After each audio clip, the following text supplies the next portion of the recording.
Ya hicimos un repaso por los disparates que se escucharon este fin de semana, tanto en las calles, con esas marchas autoconvocadas de Juntos por el Cambio, como en las pantallas, ¿no? Las pantallas están realmente sacadas. Una de las cosas que pude observar es que el efecto que buscan es un efecto de irritación constante, pero también de estigmatización de la figura de Cristina y del kirchnerismo, algo de lo que venimos advirtiendo frecuentemente acá desde este micrófono.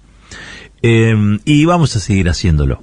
Mientras se pueda, vamos a seguir haciéndolo. Lo hicimos antes, lo hacemos ahora, lo vamos a hacer después, porque, entre otras cosas, esto que es un proceso de estigmatización, lo que busca es que, por un lado, se justifique la deshumanización de la figura de Cristina, la cosificación del espacio kirchnerista, ¿no? Como es la previa de lo que puede llegar a ocurrir en el futuro con alguna gravedad, y también el terror y el miedo de los otros que produzca el aislamiento, tanto de la figura de Cristina como del kirchnerismo del resto de la sociedad.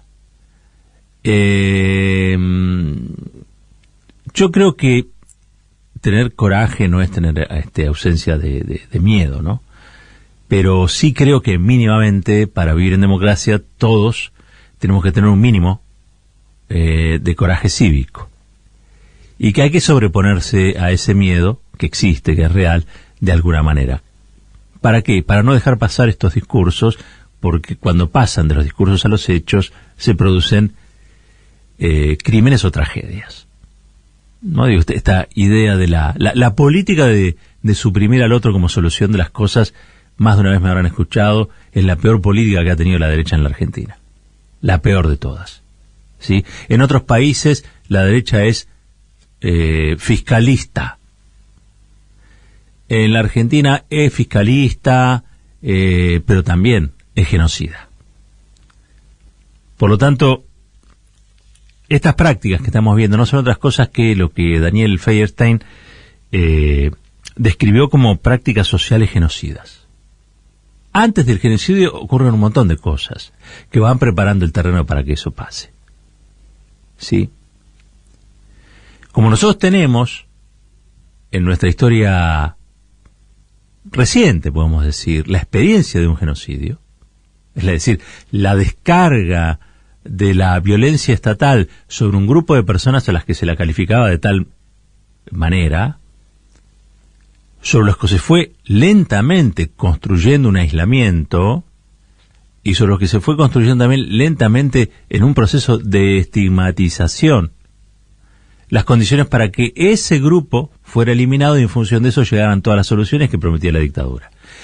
Si eso no hubiera pasado en la Argentina, todos tienen derecho a decir Caballero está loco, Caballero está sobregirado, Caballero habla de cosas que no sucedieron. Pero como sucedieron, esto que yo estoy diciendo en realidad funciona como una advertencia, una alarma social de aquellos que tenemos alguna conciencia de lo que implicó ese genocidio para la sociedad argentina, de los traumas que dejó en la sociedad argentina ese genocidio, de las prácticas que hay que denunciar. Uno tiene la posibilidad de hacerlo en un micrófono, lo hace. Es parte de un compromiso que asume con la democracia. ¿Sí? Yo les voy a hacer escuchar algunas cosas y ahora nos las vamos a tomar en serio. El primero que habla es Brandoni, creo que después habla un tal Jorge Giacobbe, que consultor, no sé con quién consultará las cosas que tiene para decir, probablemente diga las cosas que le vienen a la cabeza, y las cosas que le vienen a la cabeza son bastante horribles. Vamos a escuchar, a ver. Que hubo quienes insultaban a representantes de los movimientos piqueteros. Siempre falta, boludos de ese tipo siempre hay, en todos lados siempre hay, pero esto es una mayoría extraordinaria de gente que vino espontáneamente, no la trajo nadie, esta es la verdad. ¿Qué mensaje traen a la casa? ¿Qué mensaje traen al gobierno? No sé, el gobierno no escucha nada. El mensaje es que nosotros tenemos la decisión de venir y estar y caminar y gastarnos los zapatos y estar conforme y satisfecho de haber llegado a la Plaza de Mayo a cantar el himno. Brandoni, ¿qué inquietudes le plantea a la gente que forma parte de esta movilización? La gente estaba harta de esto. ¿Qué querés que te diga? Más claro, chale agua. Ya no se van a enterar. En las elecciones se van a enterar. Son dos temas diferentes y es una pregunta muy interesante. Déjame detenerme ahí. Sí. ¿O caso no? Si vos tenés un partido político que cuando pierde con 35, lo que tenés es un suceso muy importante. Claro. Algo muy sólido. Cristina de mínima te mide 33. Esto está comprobado en las elecciones. Cristina de mínima es 33. Y cuando la gente está enojado con otro, ella puede asumir valor 48 o valor 54. ¿Aún hoy? ¿Entendés? Es como, suponete que vos tenés una marca de una bebida en un mercado y mandás para adelante una tanda de bebidas envenenadas. Después de esa crisis seguís teniendo el 35% del mercado. ¿Seguís siendo un éxito? Sí. Bien. Bueno, o sea, el ocaso del kirchnerismo va a venir con la desaparición física de Cristina, no ahora. Ajá. La desaparición física por muerte o por abducción extraterrestre. O sea, ahora subestimarla sería un error. Claro. Por muerte o abducción extraterrestre, dijo Giacobbe, tratando de ser ocurrente. Hay gente que, bueno, se pasa de ocurrente y termina siendo un pavote, pero son pavotes peligrosos, ¿no? Por lo tanto, esto de la desaparición de Cristina en un país que tiene tantos desaparecidos, donde el verbo desaparecer está asociado a la supresión de personas, yo creo que no puede ser ni gratuito, ni puede ser explicado solamente desde el me dejé llevar, lo dije con otra intención. Creo que ahí opera, o de modo consciente o de modo inconsciente, un deseo de que el otro no exista. Bueno, como verán, ese es un pensamiento bastante antidemocrático. En el caso de Brandoni sí quiero decir una cosita que me parece extraño. Brandoni fue blanco de la AAA, la Asociación Anticomunista Argentina y la Alianza Anticomunista Argentina. Es decir, él fue víctima de un proceso de estigmatización macartista que funcionó en los 70 como previa, como inducción, como prolegómeno a lo que iba a ser el terrorismo de Estado. Brandoni terminó exiliado precisamente por ese proceso. Y me llama la atención que hoy él, de modo festivo, participe en estas movilizaciones, como la que ocurrió el sábado, donde la gente está reclamando con una guillotina que Cristina desaparezca o muera. Recordemos que el pase del dicho al hecho es lo que diferencia a un neurótico de un psicótico muchas veces, digamos, ¿no? Entonces, hay discursos, insisto, que lo que están promoviendo, aceitando, es la llegada de un momento, un espacio en el que la política se resuelva por otros medios y con otros instrumentos. ¿Sí? Es una política de negación de la política, al fin de cuentas, pero existió. Y en la Argentina mucho. Por eso digo, tenemos antecedentes que nos llaman a no permitirnos, bajo ningún punto de vista, el transitar nuevamente por cosas tan desgraciadas. Nosotros tenemos que exagerar lo contrario, exagerar la convivencia para la paz social, porque cuando no lo hicimos, terminamos en episodios trágicos que la sociedad recuerda. Pero claro, lo recuerda como trauma, lo tiene allí. Por lo tanto, es muy importante que haya comunicadores que salgan a decir estas cosas. Hay que encauzar el debate.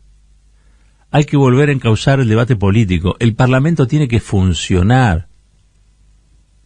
Una cosa es hacer una marcha a favor de algo, otra cosa es hacer una marcha para promover la guillotina. Son cosas distintas. Y la verdad que con los problemas que tiene la Argentina, ¿sí?, estar en estas agendas que son agendas minoritarias en la sociedad, pero que están sobre representadas en el sistema concentrado de la comunicación, nos produce una especie de desfasaje y un dolor que muchas veces puede recalar en la antipolítica, pero esencialmente, ¿sabe dónde recala? En la frustración. Porque el objetivo que tienen los que imponen desde algún lugar la prepotencia de la concentración del dinero sobre las mayorías sociales, es que la gente baje los brazos. Diga, no, ya está, apago todo porque no quiero escuchar más nada, vos viste cómo es esto. Que es una forma del temor. Si sigo viendo esto, me hace mal. Si sigo viendo esto, puedo terminar mal. Si sigo viendo esto, nada bueno va a suceder. Es el temor a eso malo que puede ocurrir lo que te lleva a apagar la pantalla. No es un proceso solamente consciente, es un proceso de autopreservación. En esa autopreservación casi instintiva que uno tiene, ojo, porque es allí donde se deja de encontrar con otros, se deja de organizar con otros y pasa muchas veces a recluirse, baja los brazos, cae la autoestima social. Cuando cae la autoestima social, a esa sociedad le puedes hacer cualquier cosa, incluso hacerla convivir con un genocidio. Pasó. Yo no estoy hablando de cosas que no hayan pasado. Alguien dirá, pero pasó hace mucho tiempo. En términos históricos, es nada. En términos históricos, es nada. Por lo tanto, yo digo que el Estado tiene potestades, tiene agencias, tiene funcionarios que son los que están obligados a intervenir en estas cuestiones, desde lo que es, por ejemplo, el ENACOM hasta la Defensoría del Público. Con eso solo tampoco va a alcanzar, pero si vos a los canales de televisión que tienen estas prédicas les cobras multas por violar lo que son las concesiones, digamos, ¿no? Lo que está pautado como concesiones, ¿no? Vos no le das los canales o las radios a las personas para que tengan discursos de odio. No le das los canales y las radios a esta gente para que haya procesos de estigmatización, sobre todo con la historia que tiene la Argentina. Por lo tanto, allí es donde el Estado tiene que actuar y, por ejemplo, multar. Y que cada barbaridad que dicen les salga plata, que aparte es un lenguaje que conocen, porque viven en una especie de estado de cosificación, por lo tanto, no le puedes quizá hablar de otras cuestiones, pero sí a los accionistas fundamentalmente de esos canales. También que tienen mucha plata, son dueños de prepagas, son dueños de empresas eléctricas, son dueños de monopolios que son de las telecomunicaciones, es verdad, son muy poderosos, muy poderosos. Pero agachar la cabeza frente a ellos sería estar condenados a vivir en una democracia sin sustancia. ¿No? Digo, uno vota y uno quiere que esos que votamos hagan cumplir las leyes, y fundamentalmente aquellas que promueven un pacto para vivir. Un pacto para vivir. Quiero cerrar con algo que le escuché a Cristina Kirchner en el Calafate y me gustó, porque claramente hoy es un discurso alternativo a lo que se ve en las pantallas, a lo que se escucha en muchas radios, a lo que se lee también. Y me parece que ese tendría que ser el piso del debate en la Argentina. Después discutamos absolutamente todo. La Argentina necesita mucha discusión. La Argentina necesita mucho conflicto. Pero esos conflictos tienen que estar en el marco de una cancha. Y esa cancha siempre tiene que ser la cancha de la paz, la cancha de la convivencia y fundamentalmente del respeto al otro. Escuchemos a Cristina. Ni yo voy a renunciar a mis ideas, a mi historia, a lo que creo, y tampoco le voy a pedir a nadie que renuncie a la de ellos. Pero tenemos que encontrar un punto de coincidencia común, porque si no, no va a haber Argentina para nadie. Sin rencores, pero con muchas ideas y fundamentalmente con mucha esperanza de que podamos hacerlo, es que debemos autoconvocarnos para la construcción de una Argentina en paz que presupone, además, una Argentina también con paz social.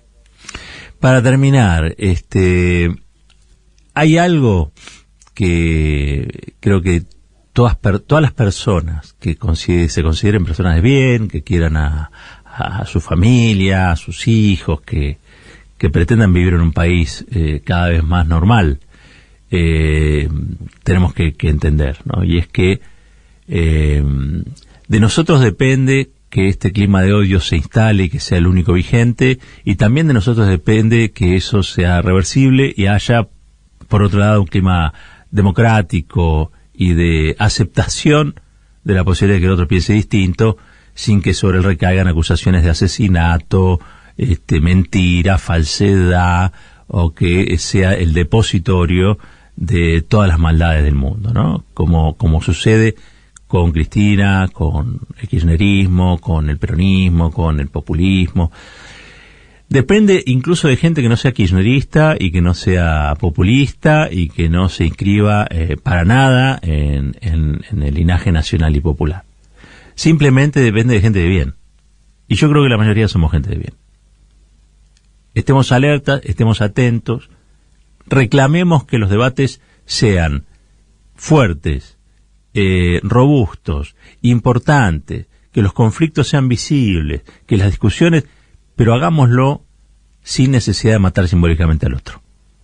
Porque cuando eso ocurre nos quedamos sin país.